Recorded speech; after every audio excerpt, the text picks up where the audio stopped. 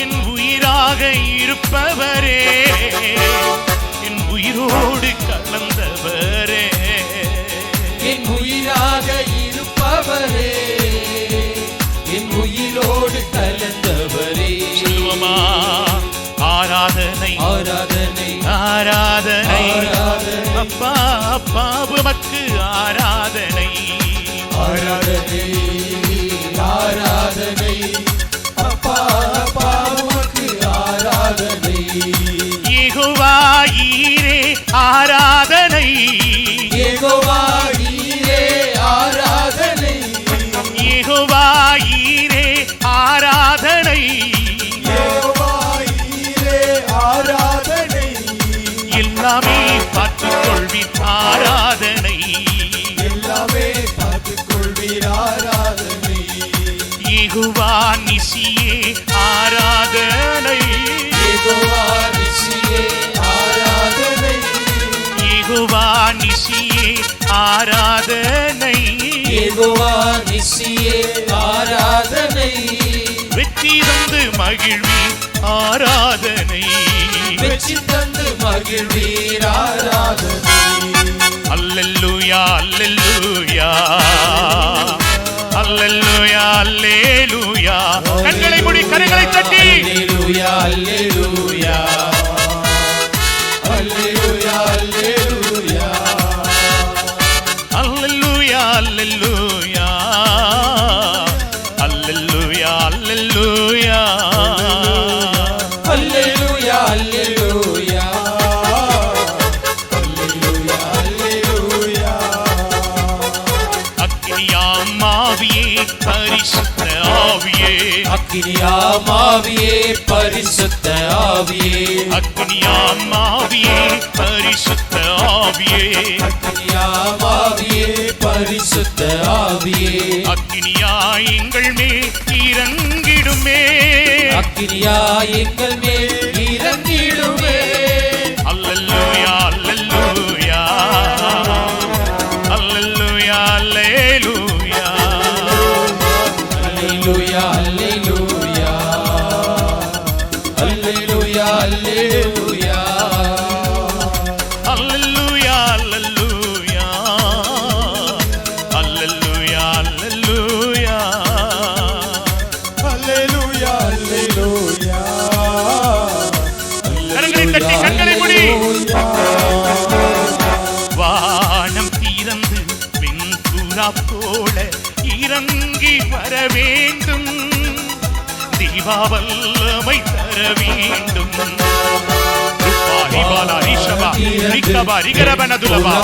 பரிசுத்த இறங்கி வர வேண்டும் தேவ வல்லமை தர வேண்டும் தீபாவல்லமை தர வேண்டும் தேவ வல்லமை தர வேண்டும் சொல்லுவோமா என் உயிராக இருப்பவரே என் உயிரோடு கலந்தவரே என் உயிராக இருப்பவரே என் உயிரோடு கலந்தவரே என் உயிராக இருப்பவரே என் உயிரோடு கலந்தவரே லபாரி பாலா என் உயிராக இருப்பவரே என் உயிரோடு கலந்தவரே ஆராதனை